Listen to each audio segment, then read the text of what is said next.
एक सुल्तान जिसका नाम सुनते ही लोगों के दिल धड़क जाते थे। एक रूलर जिसका दिमाग इतना तेज था कि लोग कहते ये अल्लाह का लहू है। मगर उसकी कहानी सिर्फ जहानत की नहीं, ये है एक हीरो का सफर जो ताकत और कुर्बानी के दरमियान जीता और हार गया।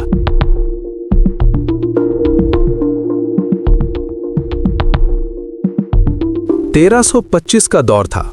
हिंदुस्तान के हर कोने में दिल्ली सल्तनत का खौफ और दबदबा था।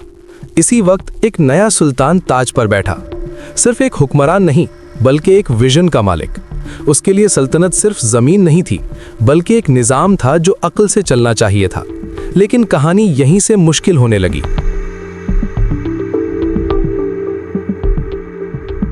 मोहम्मद बिन तुगलक बचपन से ही अलग था। इल्म, फलसफा और लॉजिक उसकी सोच का हिस्सा थे। वो फैसले जज्बात से नहीं, दिमाग से करता था। लोग कहते थे ये अपने वक्त से आगे सोचता है, मगर तारीख में आगे सोचना हमेशा महफूज नहीं होता। कभी कभी यही चीज तबाही बन जाती है।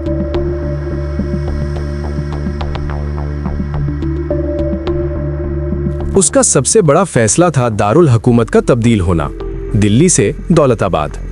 सोच ये थी कि पूरी सल्तनत बराबरी से कंट्रोल हो, मगर लोगों के लिए ये फैसला अजाब बन गया। लंबी हिजरत, भूख, बीमारी और मौत। सुल्तान के लिए ये स्ट्रैटेजी थी, अवाम के लिए ये कुर्बानी।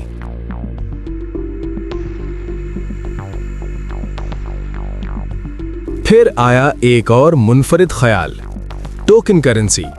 तांबे और पीतल के सिक्के सिल्वर के बराबर कीमत पर।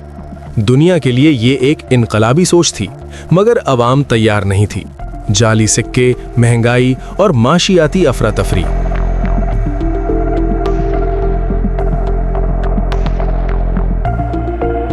जंग के मैदान में मोहम्मद बिन तुगलक कमजोर नहीं था। उसकी स्ट्रैटेजी दुश्मन को हैरान कर देती थी।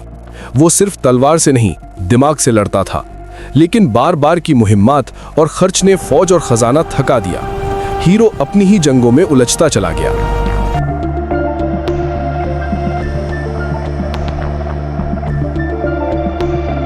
ताकत के इस शहर में एक तन्हा इंसान भी था, सुल्तान, जो रातों को अकेला सोचता था। फैसलों का बोझ, लोगों की बद्दुआएं और अपने विजन का प्रेशर। वो सुल्तान था, लेकिन इंसान भी। और हर इंसान की तरह उसके अंदर भी शक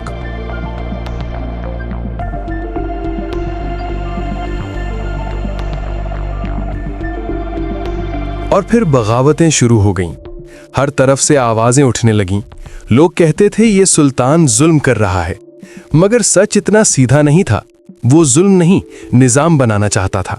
लेकिन निजाम जब लोगों की समझ से आगे निकल जाए तो वही जुल्म लगता है।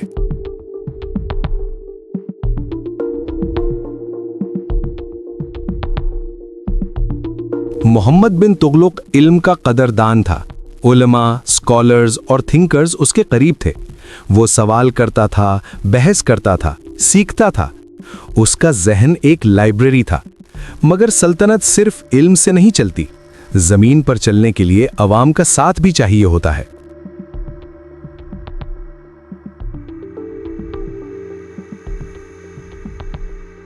उसकी कई इस्लाहात नाकाम हुई, दारुल हुकूमत की मुंतकिली हो या करेंसी सिस्टम। मगर इन नाकामियों ने तारीख को नए आइडियाज दिए। आज जो चीजें मॉडर्न कहलाती हैं, उनकी जड़ यहीं मिलती है। हीरो का काम सिर्फ जीतना नहीं होता, कभी कभी नाकाम होकर रास्ता दिखाना भी होता है।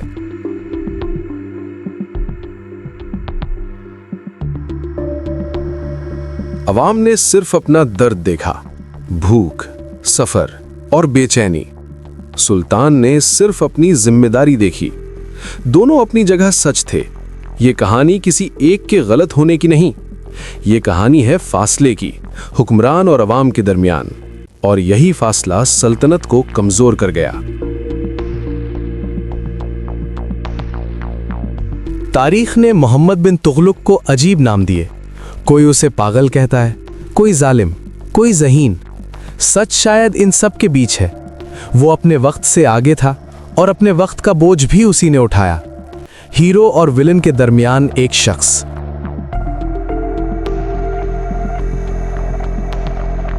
आज भी उसका नाम लिया जाता है तो बहस होती है, मगर एक बात तय है, वो मामूली सुल्तान नहीं था।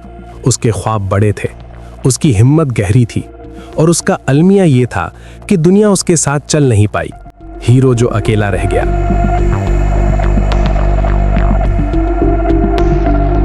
मोहम्मद बिन तुगलक हमें ये सिखाता है कि हर ज़हीन इंसान कामयाब नहीं होता। कभी कभी नीयत सही होती है लेकिन वक्त गलत, और तारीख उन्हीं लोगों को याद रखती है जो रिस्क लेते हैं, चाहे वो जीतें या हारें, क्योंकि असली कुदरत सोच से पैदा होती है।